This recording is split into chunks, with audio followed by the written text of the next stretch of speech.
think we're all good. So I think we stabilised around 70, Zoe. Yeah. So conscious of time, it's nearly 5 past. So if you're happy, I'll do the formal introductions, and then you can get going. So welcome everybody. Thank you very much for making time to join us today and giving up your lunchtime to come to the Support Hub. Delighted to have Zoe with us today. Zoe's going to do a presentation on neurodiversity in the workplace. So her title is Neurodiversity, Interpreting That and People Management in Laboratories. So I'm hoping you're going to find it really useful and really engaging. And Zoe said she's happy to take questions as we go through, if you would like to do that, or we can field questions and we can put them to Zoe at the end. So please feel free to pop a question in the chat or put up your little hand and we can take questions as we go. So over to you, Zoe. Thank you so much for doing the presentation for us today. Look forward to hearing about it. Hello, everybody. This is the first time that I'm doing one of these support hubs, and it's literally, I wanted to keep it quite informal because I wanted to give you a human side as to what neurodiversity is like and how it can be managed in the lab, or how people can learn about it. So my overview is I'm going to talk about what is neurodivergence, its benefits and its challenges, how can we better understand it, how can we be a supportive workforce, and the difference, this is a big one, a difference between equality and equity, and stamping out bias. Hopefully I'll try not to go off on a tangent because ADHD is absolutely brilliant and that's where I go. So what does neurodiversity mean? It means an awful lot. The picture that I've given there is like an overview of what we know now in the science as to what is neurodiversity, so all these different conditions. It's not a new thing. Autism has been around for a long time.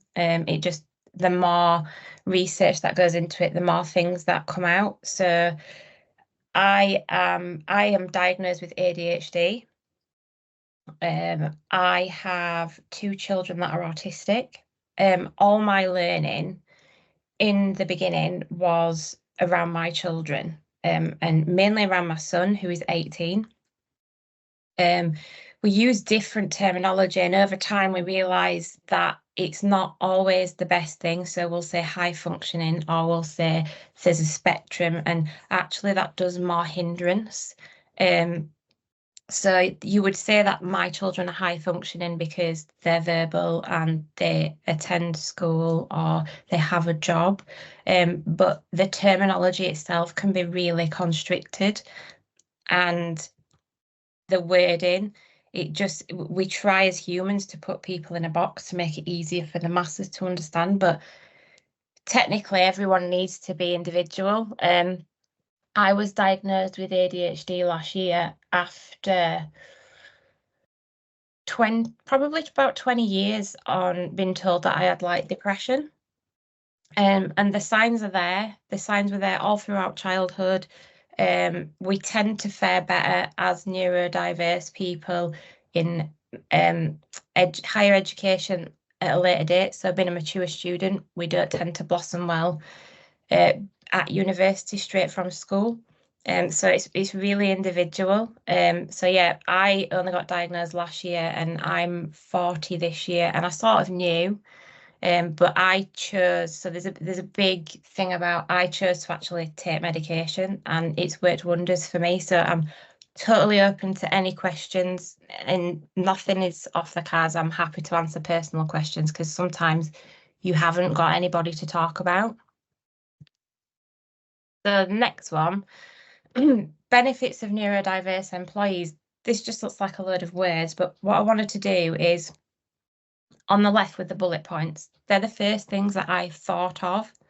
That's what I find with myself, and I'm only talking about my perspective. So if you're neurodiverse, you're going to have a different idea, and you're going to have different things that you think are benefits.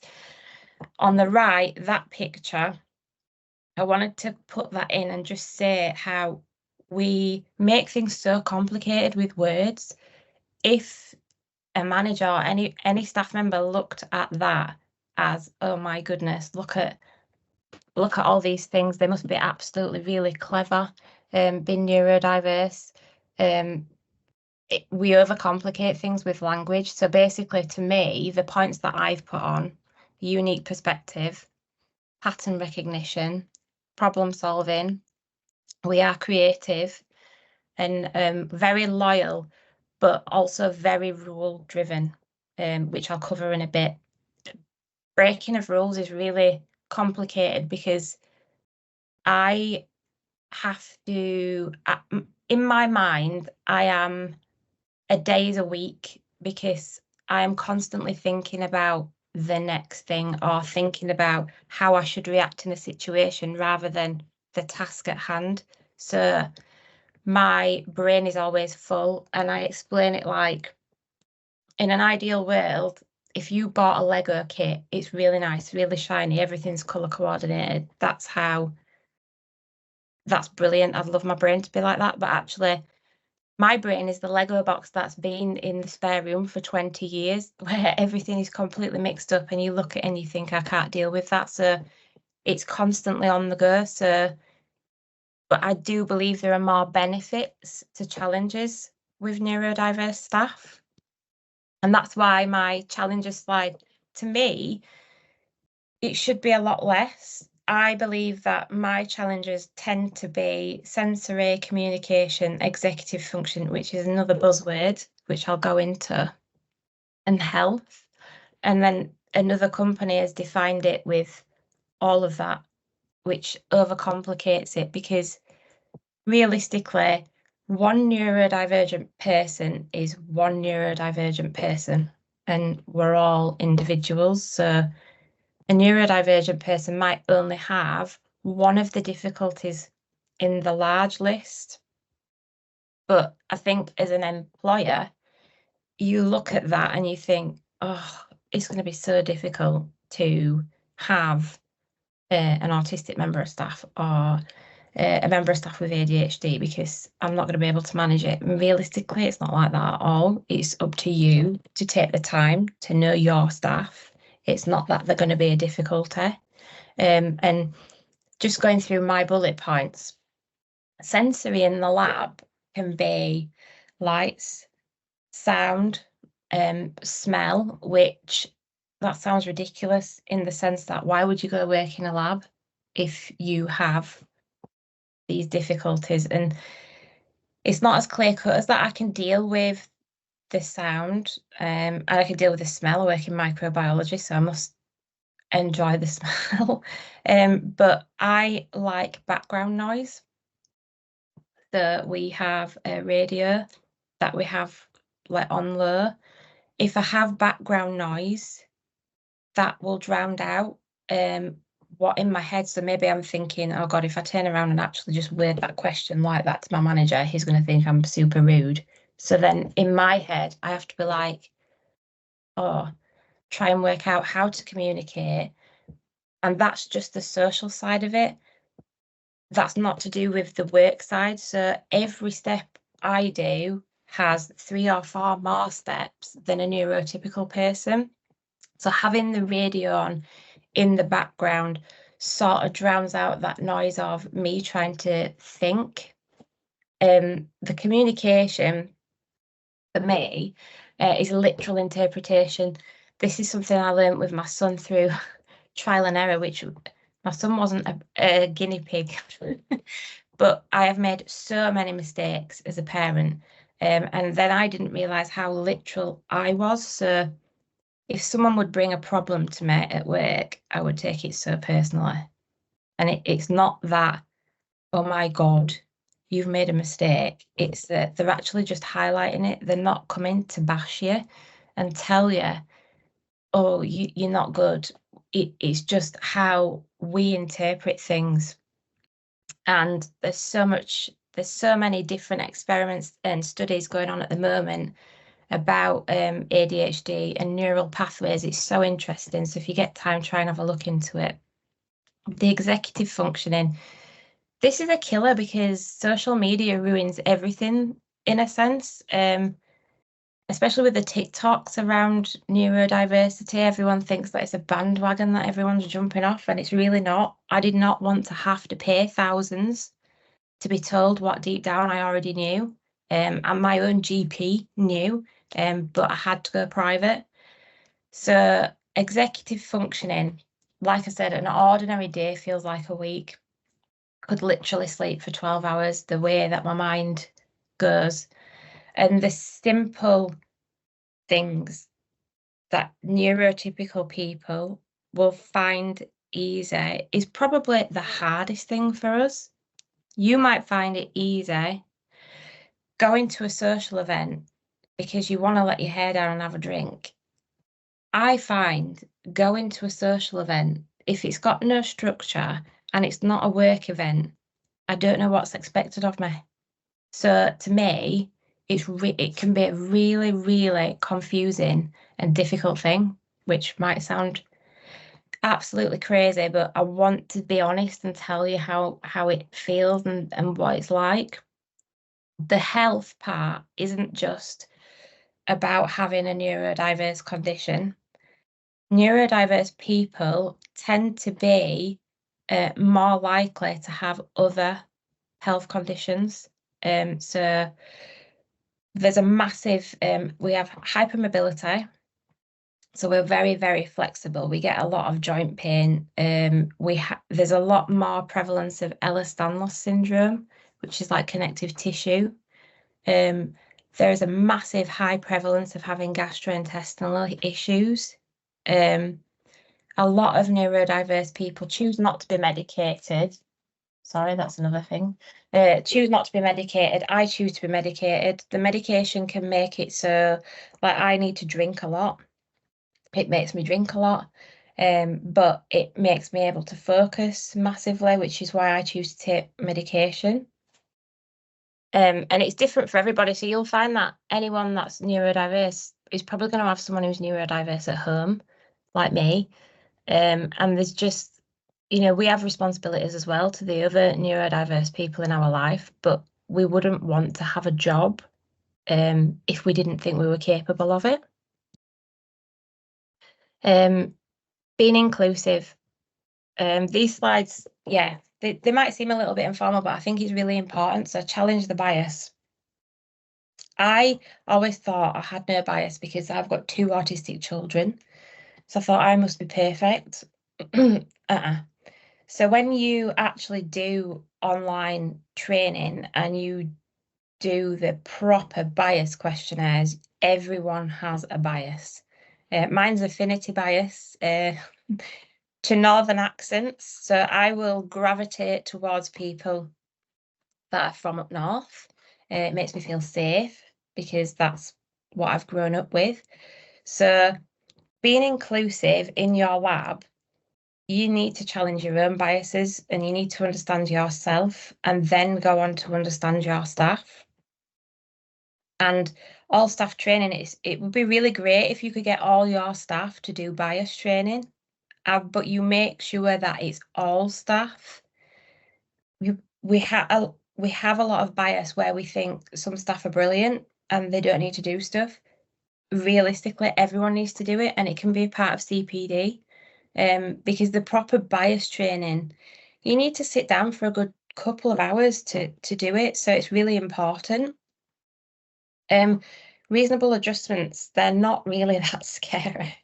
They're really not. If I can communicate with educational professionals about what a reasonable adjustment is, and it be no problem when they've got to look after hundreds of pupils, there is no reason why in a lab environment you cannot make a reasonable adjustment for any member of staff that has a disability in general, not just neurodiverse. And some examples could be some people with ADHD massively struggle with their body clock, and that's not a get out clause, which I'm sure people say. It is scientifically proven that people with autism and ADHD, we can be night owls, and it takes a lot of training to get out of that cycle of being a night owl. So you might find that they're more suited to late shifts, and there is no reason why you cannot do that for them because they are classed as being less able or disabled. You know, that's being inclusive. You're saying, actually, I recognise that you turn up a little bit later. So it might be better for you to be on a later shift. Or another thing is, which I think seems to annoy people, is if it's a really loud environment and you're setting up analyzers or just anything loud, you're with an autoclave, but you're not dealing with phone calls or other staff. If you're on that task for a while and that is loud, realistically, it would be an idea for people to wear headphones or ear defenders if they want to. And flexibility, I suppose that sort of combines into reasonable adjustments. You have to be flexible, not just for neurodiverse staff, but for everybody. There's going to be times, oh, and I've got a typo in that. There's going to be times when they need you to be flexible, and they will be flexible for you. However, you need to communicate. If they're going to be flexible for you, you need to explain why. Give notice, because we need to be prepared for change. We're not overly great with change. We try, but then we can get really out of sync because we're so used to things being the same. And the past is not the present. I don't know whether that speaks for itself, but in the places that I've worked in general, we seem to be led by a culture of this is how it's always been, and this is how it is. And if you look in the past, there wasn't as many neurodiverse conditions, whereas there is now. It's not trendy, it's not fun.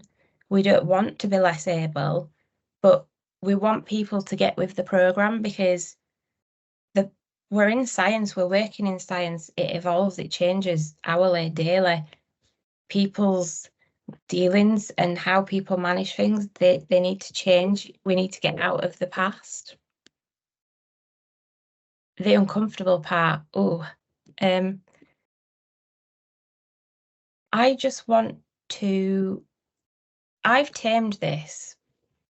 I did a presentation last year for the National School of Healthcare Science in Birmingham, and I put quite a large blurb of things that have been said to me. Some are really uncomfortable, which I've not put on there, but these are things that have been said to me. But the thing is, they're not about me. This was before I was diagnosed. No one's really said anything to me now because it's about me. But these are all things where people knew that my children were autistic, and these are all things that people have said in the workplace. And these aren't the bad things. I've taken the bad things out. I think one of the worst things was when I was first starting in the lab in the UK, and I'd been there for about 9 months, and my son was really struggling, and all I asked to do was increase my working hours and do longer days so I could be there when he had to have like a downtime day, which he grew out of because it's always changing, so we can be flexible. But one of the questions from a person in management was, why did you apply for the job if you knew you had a child with difficulties? So it's been a constant battle, and people think that these things are okay to say. They're not okay to say, but they're okay to say if you say, but then again, I don't know much about it. Could you talk to me about it? Could you explain it to me? But it can be quite hurtful and dismissive. So I just wanted to share these quotes with you because this still happens. And we shouldn't really let it happen. And I've only just got to the point now of 40 in being able to say, I'm sorry, could you just repeat that? Or would you like me to explain? But it's taken time to get to that point. But I just wanted you to see it in writing because sometimes it's harder seeing it in writing than it is hearing it, because it's very easy to dismiss it if you hear it. But these are all things that have been said to me. Moving on. Communication. This is a perfect slide to me. I can't deal with slides with loads of stuff on. So that's why I wanted to lay it out. And you might think, wow, that's really basic, but communication, I've just been reading the new, I think it's the Jeff Bezos book about communication. We massively overcomplicate things, probably in biomedical science as well. But the 3 C's to me are be clear, be concise, and have some context. If you are going to give a neurodivergent member of staff a task, if you're not clear, you're not concise, and you don't give context, we're probably going to be your worst nightmare, because we're going to overthink. We're going to wonder why we're doing it. We're going to want to understand why we're doing it. And we're going to know the outcome of various scenarios of what's going to happen. But if you can just communicate, I need you to do this because of this, it will lead to this, and this is why. It will probably only take another 30 seconds, but it's going to stop a lot of confusion, overthinking, and paranoia for your neurodivergent member of staff. And realistically, the stuff that I'm talking about now is not something that's going to be really hard to implement, and it's not going to be something extra or special, and it's probably going to benefit any staff in your lab, not just neurodiverse staff. We love infographics. I do. That's just my preference. Infographics are brilliant because I'm a visual learner, and I've found that my children are visual learners. A lot of neurodivergent people that I deal with outside of work, that I do some work with, another lady here that's also a scientist, but she's a biologist. Infographics are brilliant to us, and we enjoy making infographics because we like to be able to understand something really complex, break it down so we could teach it to a child. And that is a skill in itself. And neurodivergent people are very, very good at doing that. Good, well-written SOPs. SOPs are like the best thing ever. It really helps us. The only issue is when we deviate from SOPs, it's really confusing for us. Like, why? What circumstance? So again, that's why if you're going to deviate from anything, we need the 3 C's. We need you to be clear, concise, and give context. But SOPs are brilliant, and that's probably why sometimes it's best to let your neurodivergent staff write an SOP because we're multifaceted. We can think about all different scenarios and all different perspectives. So you might find that your SOP is a bit out there. You might need to help your neurodivergent staff member, sit down with them and explain to them why we don't need that bit. But then you'll probably look at it and go, oh, I never even thought of that. So that's one of our skills. And when you're communicating with feedback, with feeling, again, it's the same. So don't just give off-the-cuff feedback because you're annoyed with something. Don't just say, oh, you're late again, or oh, you've done this again, or why is that like that? You've got to be constructive. You've got to tell us, well, you've got to explain to us what are the benefits of this feedback you're giving to me. And can you explain it? If you can't explain something you've told us, then it's going to confuse us even more. And then we'll go into the realms of overthinking everything.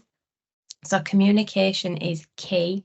And you'll find that's why a lot of neurodivergent staff struggle is communication. That will be main area. That'll be why you'll find neurodivergent staff leave.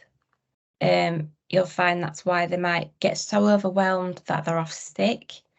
They don't understand your intention if you cannot clearly communicate, and it might be completely simple to you, but it's not to us, because all the things that you take for granted they're like innate to you.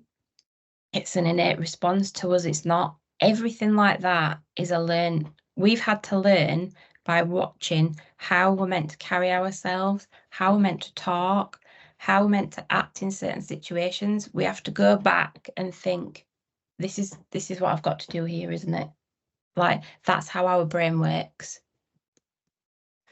Best practice. Use team knowledge to better assign tasks. You need to know people.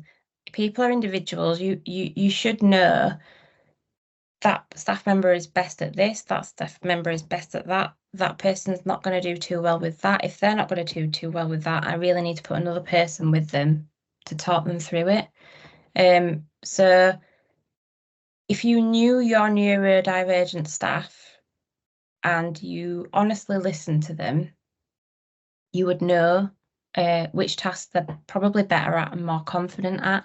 And a reasonable adjustment would be, actually, why don't we give them those tasks more frequently, just to make their lives a little bit easier. Encourage teamwork, so encourage collaboration. Sometimes this works, sometimes this doesn't. And sometimes, because we're all individuals, neurodivergent staff don't possibly want to be treated as though they've got a disability or are less abled. I personally don't, but that can be at my detriment where I get really tired. But collaboration is key. Having open and honest conversations about problems that arise in the workplace, rather than overcoming problems behind the scenes, come out to your staff and fully explain everything and all talk as a group and make us feel included. Just explain. I can tell that sometimes maybe it feels like extra effort, but it's key, and it's not just key for neurodivergent staff, it's key for everybody because it keeps you all together. Recognise strengths. Again, that's probably linking back to the use your team knowledge. If you know what someone is good at, try and give them that a little bit more often. Try and encourage people to recognise their own strengths. You'll find neurodiverse people are their own worst critic. If you tell us all the negative, that's it, we're worthless. If you never tell us that you're happy with something, we'll feel like we shouldn't be working there. We'll feel like, what's the point in being here? We are our own worst critic. Perfectionism is my worst thing, and I'm trying to learn that you can't be perfect.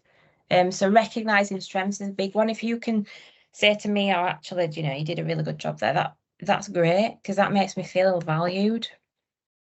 And the picture, equality versus equity. We say equality, diversity, and inclusion, but equality doesn't really hit the mark. So equity is key and equality doesn't do what it says on the tin.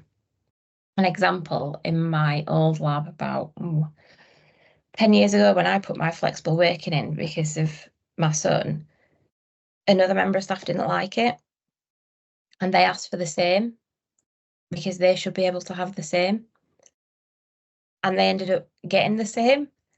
So that's not equality, that's not equitable. I had a disabled child to take care of, and I have ADHD, didn't know then. But equity is massively important. You can't do the same for everybody. It's not going to work. So you have to be confident in having difficult conversations with people and value diversity. So neurodivergent people are massively diverse. Again, when you look back at the picture that I shared, like from Tourette's syndrome to dyscalculia, dyslexia, ADHD, I think it's expanding. Value it. Use us to your advantage will help. Talk to us. Just the fact that you would be interested to know what goes on in our mind, how we work, how we take what we find difficult is massive to us. Don't be uncomfortable with asking us about what we have. Let us explain to you. it makes us feel great. So I didn't want to end with a summary. I wanted to end with a call to action. Please be honest. I can only handle honesty, even if it's uncomfortable. I can't handle hidden connotations. I don't think many neurodivergent people can. It's tiring. Just be open. Make the time to do what you say you're going to do. Don't give false promises. If you are going to do some CPD around learning about neurodiversity, please do it. If you don't know where to go, please ask, and take time to talk to your staff. Implement training, but make it creative. So realistically, training can be really boring, especially if it's like the compulsory online IT training that your NHS trust would give you. And I completely zone out. It's like completely go somewhere else, and I probably have to redo it about 3 or 4 times. But make it creative. If you're gonna ask staff to do some training around neurodiversity, take the time to look at what training you're going to ask them to do. Make sure it's interesting. Maybe ask your neurodiverse staff if they've got any pointers, and ask for feedback. So let us tell you what we think. It might not come out brilliantly because, again, that's a learned skill. We're constantly learning how we're supposed to be in society. You will find that also neurodivergent staff will take feedback really bad as well. So your feedback has to be a two-way street. If you're going to ask for feedback, just do it. Start by doing it together.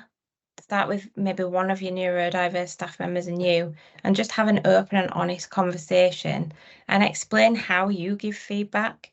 And it might be that ultimately you don't know you're neurodiverse. So it swings and roundabouts, but we're all individuals. Manage everybody individually, and don't be scared to talk to us. And if you have any questions, please ask me.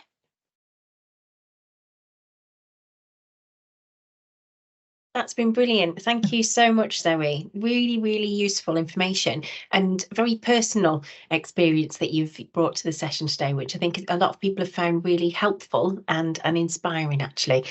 So we've had some questions and comments come in on the chat. You can see you're getting lots and lots of applause and hearts, which is lovely. So if you're happy, if you want to leave your contact details on, please do. Yeah. If you want to stop sharing so you can see people, you can do that, whichever you prefer. So we've had a few comments coming in, and I wondered if I kind of collate them together a little bit, and then we'll go through some individual ones. There's been things in the chat around somebody who may have had a diagnosis, and the impact that's then had on the workplace. Some of that is around other people feeling comfortable to then talk to them and say, I think I might possibly be neurodiverse. And also that then having an effect in the workplace that people have done training. But it shouldn't be that we wait for someone to have a diagnosis, then think, oh, I need training. So do you want to talk a little bit about your experience of what training would be useful? So somebody is in the session today thinking, I'd like to learn more, I don't really know where to go, or I don't know what sort of training is available. And if somebody's thinking, I might be neurodiverse, or I'd like to help someone. So in the EDI group, we talk a lot about allyship, don't we? And supporting others. Yeah. So if we take them one at a time. So if somebody is thinking, I'd like to do some training. Yeah. I don't know what's available. Do you want to start with that? So there's a really good website called the Neurodiversity Hub. And it's basically for employers, and it's free. I think I've actually got the window open. Hang on one second. Amazing. We could pop that in the chat if people would find that useful. Yeah. So if you go to the neurodiversityhub.org, that's a starting point. It's really, really good, concise information, but there is a huge amount of resources, like loads and loads of links, and they're absolutely brilliant. Like I've read through them all myself and made sure, because I'm like, oh, but they're really, really good. Really, really good. Brilliant. I'm just finding the link for that so I can pop it in the chat, Zoe. Something that somebody put in the chat that rang a bell with me. I have neurodiverse children too. And there's always a but in the sentence, isn't it? They're brilliant, but they can do things, but. And there's very much that deficit model in the way that some people think about it. So again, if you hear that in the workplace around that allyship thing, is there anything that you could think about, challenging or supporting the person that's being talked about that people might find helpful? I think do you know what? A lot of the whole challenging thing just comes down to confidence. That honestly, it's taken me years. It's taken me till this year to say stuff like, could you repeat that? That is such a brilliant line. Can you repeat that? Because it makes that person think again. And that in itself stops probably most of it in its tracks. I think that's really useful advice. And if I was a colleague of yours and I was in the lab and I heard something and thought, I don't think that's right, I want to intervene in some way, would you find that helpful, or would you rather deal with it yourself, or is that an individual choice? That's an individual choice. I find that helpful, but that is an individual choice. Sometimes we are so tired, especially me, especially when I'm fighting a lot for my youngest. We're tired and we do just let stuff go. We let stuff go constantly because we're so tired. So just giving yourself a break, just being able to just have a little bit of relief is really hard, isn't it? Yeah, I know you've said in social media posts that you just replay the day, overthink all the time. Like, just to give you, like, doing a distance learning degree, like I'm doing my master's with Greenwich, and I was like ill for days overthinking the presentation that I'd given, because I was just like, that was just dire, because I don't see myself as a public speaker at all. I was like, that is dire. And like, I couldn't sleep, I couldn't eat, and then my mark was fine. And it's just the whole room. I give things names and I give analogies, but I call certain parts of the house the rumination station. That's a great name. My bed is the rumination station, and my desk where I'm at now is the procrastination station.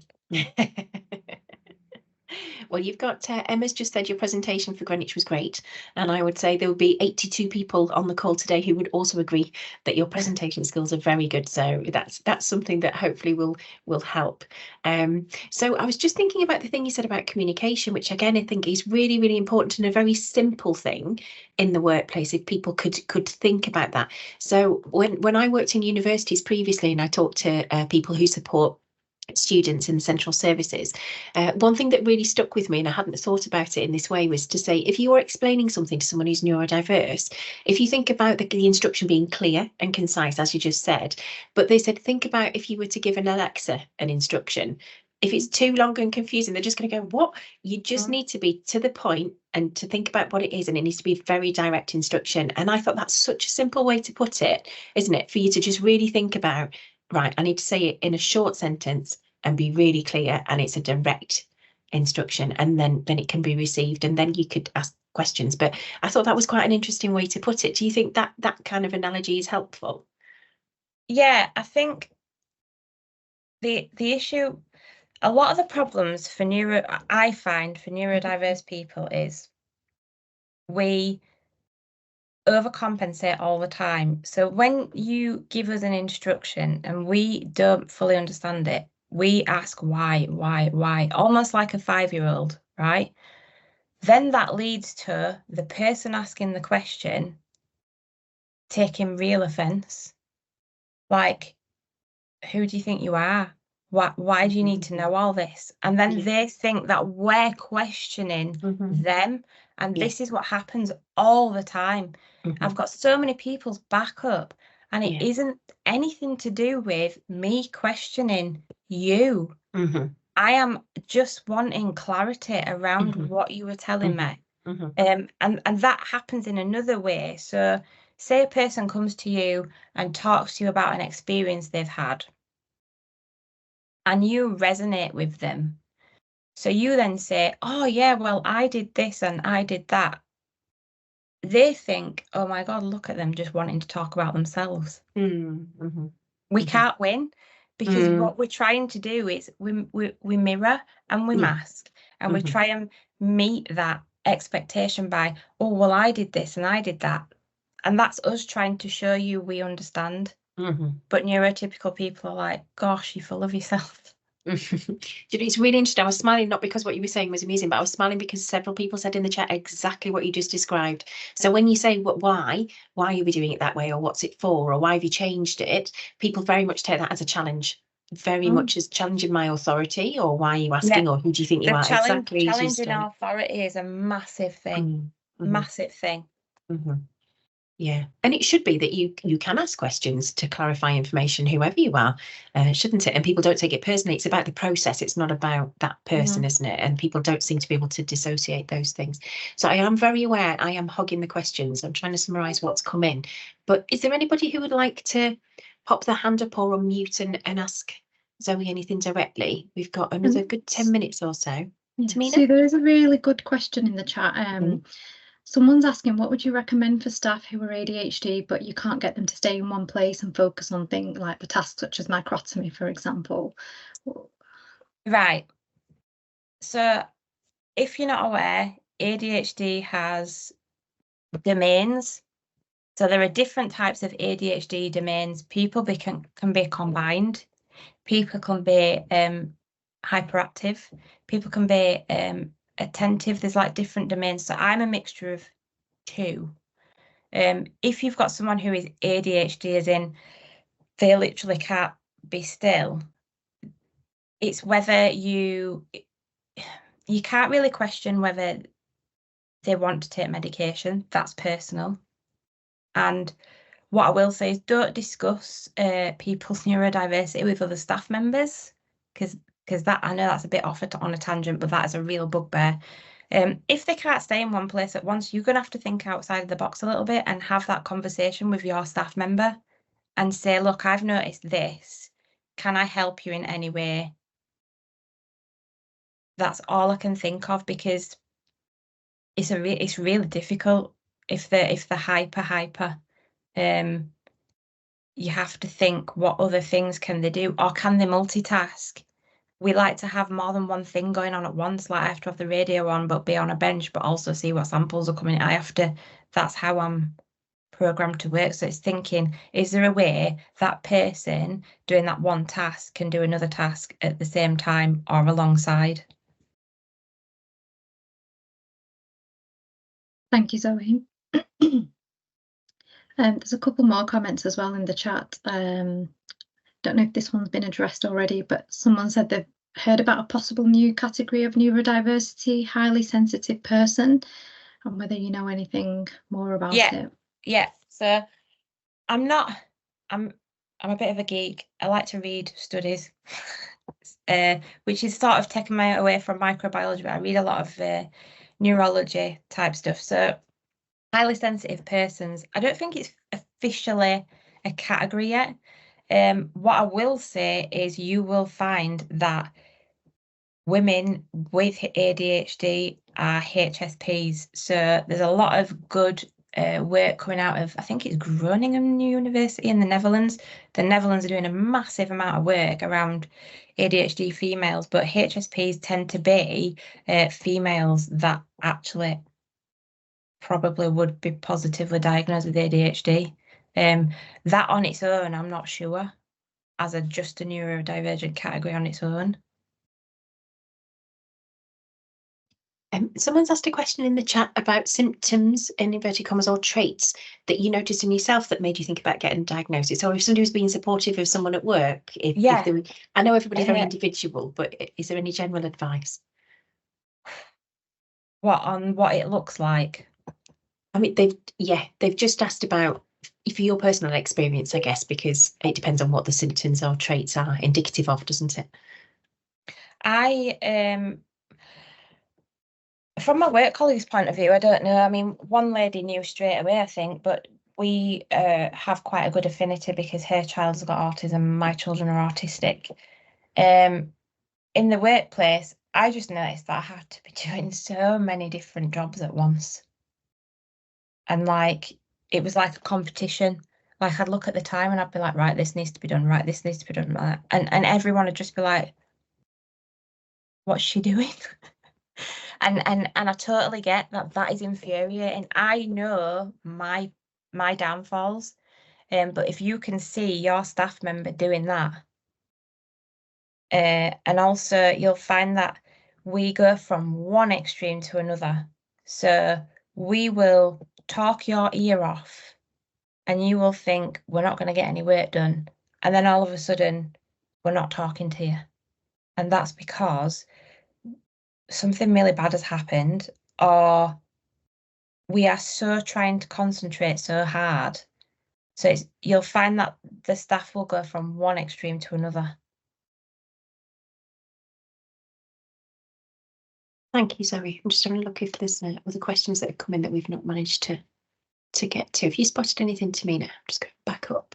Yeah, I saw a comment earlier. Someone said about their senior lab manager making training compulsory for everyone in the lab on neurodiversity. I'm just trying to find the comment, but I think that's really helpful. And I think that was as a result of someone being diagnosed in that lab, the lab manager having that training and then deciding that it was going to be beneficial for everyone. So I do think that's positive, that sometimes we don't think of things until something actually occurs in the lab, or until someone in the team is diagnosed, and that's when you start learning. And it is lack of awareness, I guess, and lack of education. But I think we all need to do better in the sense that we need to learn and actually take action. There's no point doing some training and then continuing to do things in the same way and not make changes.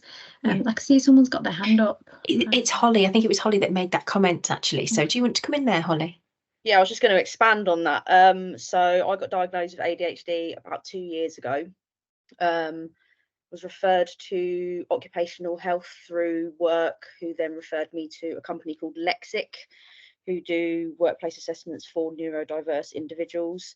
And as a result of that, they suggested that my line manager go on neurodiversity awareness training and ADHD awareness training. And he said if he found it actually really, really helpful. He knows that there's a few other people at work who are also neurodivergent, who haven't broadcast it to the whole lab, but have made him aware. And he said that he thinks it's really, really important, especially as I, outside of work, did a level 2 certificate in understanding autism, because I manage people who have autism, but I didn't really know that much about it. And I said, I think that would also be something that was quite good. So yeah, that's how that sort of came about. Thank you, Holly. It's something that I've thought about for a little while and I haven't managed to get to it yet. But I think when we do the training for trainers, I think it's too much to fit in there. But I would like to have a resource hub maybe where we could have resources where people could go. So if you, Zoe and Holly, wouldn't mind, and other people on the call who've said that they've had a diagnosis, helping us to shape that, where might it be useful to go and find resources, or where training might come from, that kind of thing.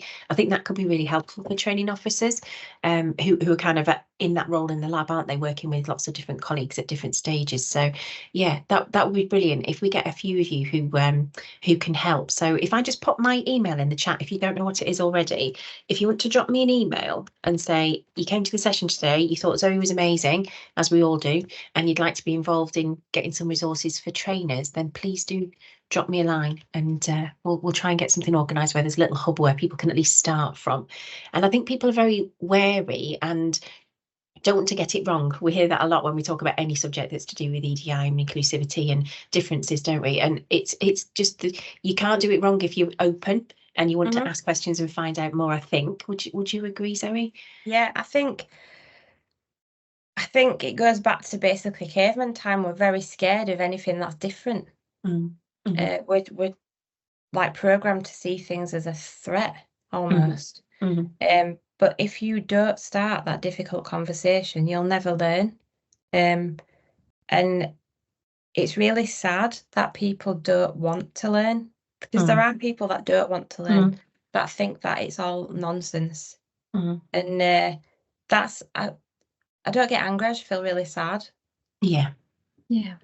There's a question in the chat, and actually, I think, yeah, I'm curious about this as well, because earlier you mentioned when you get asked to do something, and if you question it and you say why, if I don't know someone's neurodivergent and I just say, oh, can you just process this sample for me really urgently and prioritize this one over the rest of them, and then I get asked why, and I don't know why that person's asking me because I don't know that they're neurodivergent, I would immediately think, oh, like, why the question? Because it's just part of your job to kind of prioritize a sample that's come in that we've been, maybe the patient's bleeding, or we need to know what the HB is. And for someone to ask that, and this relates to a question in the chat that Hannah's asked, she's saying, how do you get a person to open up about possible neurodivergence if they haven't shared it so far?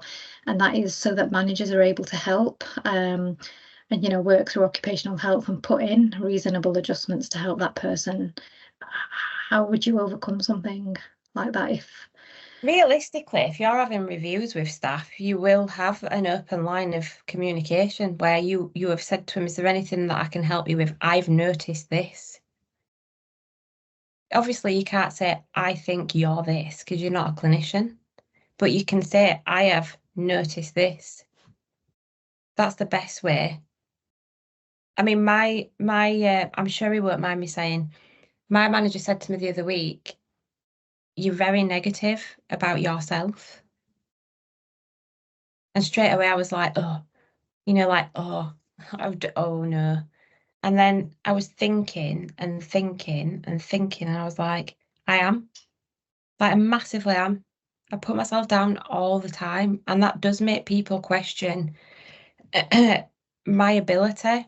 My ability is fine, but I am constantly like, I have like a negative feedback loop. And that is a neurodiverse thing as well. We are our own worst critics. Yeah. Thank you, Zoe. I see lots of people commenting on the chat about the resources, which will be really helpful because it does come up in our EDI meetings quite a lot as well. So, and I know you've been part of those discussions. It'd be great that we've had this session today and that lots of people are keen to kind of help and contribute, and we can try and get something going, I think. Yeah, brilliant. A couple of people have asked specific questions about, do we make adjustments? Or can we make adjustments for the reg portfolio or specialist portfolio from the institute point of view? The answer is yes, we can. We need to know. People need to tell us if they need that. I probably could have done another talk on the portfolio. We could do a video, Zoe. Let's do a video. I cannot tell you how hard I found that portfolio because of how my brain works. That was like worse than my whole 4-year degree. And was that because it wasn't very clear? Was it because you weren't sure what you needed to do? That's because when sometimes you want to look at someone else's portfolio because you want to get your head around. There's no specifics, is there? It's very much go and do what you want in a way. But then you have training officers that are like, no, we must do it like this. So then all of a sudden your brain is like, oh my God, I've got to find a middle ground between this person, that portfolio, their portfolio. Oh my God. But none of it is relevant to the discipline I work in. So it's just like a massive like dread. And I wanted to approach my portfolio very creatively because I wanted it to be something I was like, oh, it's different. Because looking at other people's portfolios, I was like, oh God, it's like an instruction manual. I wanted it to be about what I'd learned, and I took a massive risk. But the feedback was great. Like they were like, oh my God, this is like, I've never seen evidence like this. Actually, this does meet all this criteria. And then the training officer was like, she was brilliant. Like I felt really good. But it's the whole, we're so stuck in the nitty gritty of this is what it should be like. And if you're a training officer, you need to keep up to date with how fast things are progressing and how we don't need to overcomplicate the portfolio. I think that's really good advice, Zoe, and people are putting comments in to say that they think some of the things. I say all the time, what we've tried to do with the new version, version 5, is create a framework to help people and to help with consistency, but also give ideas of kinds of evidence. But it doesn't have to be. If it hits the standards, it hits the standards. The more creative people can be, the better, because then it's different. So verifiers do lots of verifications for us, and it's nice for them when they see something that's different and then take that back to their lab. So maybe something around that. We're joking about another presentation, but maybe something around some piece of evidence you did and why you did them that way, or just showing some examples would be really helpful, I think, because we can put resources on the one file system for people who are doing version 5. So yeah. I do remember a couple of years ago, actually, and it was during the very early stages of when we developed the support hub sessions. And I remember you talking about one of your evidences, Zoe. I think it was at the airport going to collect some samples, COVID samples it was. And it was Mike that was hosting that session. And I remember him saying that we would love to look at your portfolio. And I remember when you put a call out to say that you had, your verification was coming up.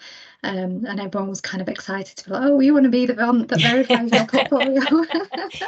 I bet you had lots of offers for people to do that for you. I'm really sorry. I'm going to need to leave because I'm doing a presentation at 1 o'clock. So I'm happy if you two are happy to keep answering questions. I'll just dip out. But thank you again so much, Zoe. It's been really, really good. Thank you. Thank you, Sue. So we are at 1 o'clock. I don't know if people need to rush off because they've had the lunch hour and get back to work on that, but I'm happy to stay for another 5 minutes maybe to answer more questions. I don't know, Zoe, if you're in any rush. Yeah. Okay, if you've got time, thank you. Just hang around and maybe wait for people to put their hand up if they've got any questions. I think we've addressed everything in the chat. If we haven't, we will go through this. Usually we send out a link to the recording and a document that has all the questions that we weren't able to address during the actual session. We'll have the answers in there. So are there any more questions from anyone? There's loads in the chat, isn't there? Yeah, they're all thank yous and brilliant. Great session. I think it's been really, really useful. I've learned loads. Thank you. How would you suggest bringing up training resources with managers or senior staff who don't believe in neurodiversity? Is that person still on here? What's the person's name, Zoe, that's asked the question? Christine. I can have a look in the participants.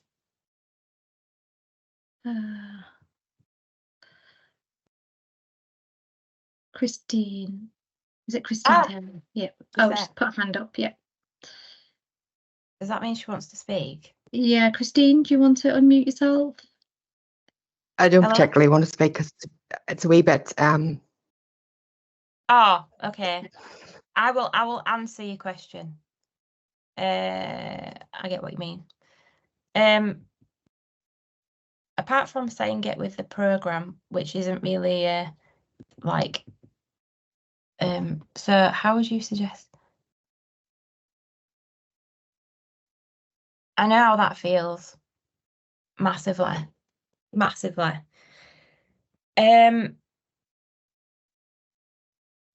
If you work in a hospital trust, I would see if they've got an EDI group and see if they can put a comms out, just reminding people of any training that might cover it. It's a very, very difficult one, and it's really uncomfortable, and it makes you feel uncomfortable because if that's part of your life, that's like saying that you're not valid. And that has been a constant running theme for many years now. My son's 18. I would try and approach a bigger, so like approach your hospital EDI, or just ask to have a conversation or a meeting and just say that you find it uncomfortable, and that it is a disability, and it is discrimination. It's not something you can or can't believe in. It's something that people take medication for. It's something that people can't access university degrees for.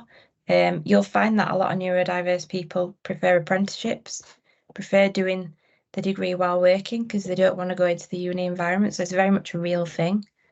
If I can think of anything else, or you think of anything else, or any problems, and you want to speak to me privately, you're more than welcome to. You can message me on Twitter, or LinkedIn, or I'm happy to pop my email address in. Thank you, Zoe. Just got a comment in the chat as well, just that it's an issue with older colleagues, I think, when previously neurodiversity wasn't as well diagnosed, and that they need to be reminded that it is a condition and requires support. It's just a comment. A comment I got, how many years ago would it be now? 6 years ago, was it wasn't a thing in my day, and it isn't a thing now. And but the issue is it tends to be the same generation, which is really sad, because I look at my parents who are older, like 70, 80, and they're so like they say, oh gosh, when you were at school you had so many problems and you did this, and your head teacher would just say you were mental, so we didn't do anything about it. And you'll find that there are so many older adults now, like my age, I'm not old, like my age now, that have like almost got PTSD from what we've been through and the silly things that we've done, just trying to learn about ourselves, and then get to this age and you've got children that are autistic and you're like, oh, right, okay, that's why I'm like that. So it's sad more than anything. Yeah, absolutely. Right, thank you so much, Zoe. I'm just conscious that we have run over. It's been a really useful session, and I know lots of people have appreciated this. Yeah, and we've all learnt loads. If there are any more questions in the chat that we've not been able to address, we will have a look through them and then send something out with the link. Thanks everyone for joining, and thank you again to Zoe for sharing your story, and for educating us all. Thank you. Take care, everyone. Bye-bye. Bye.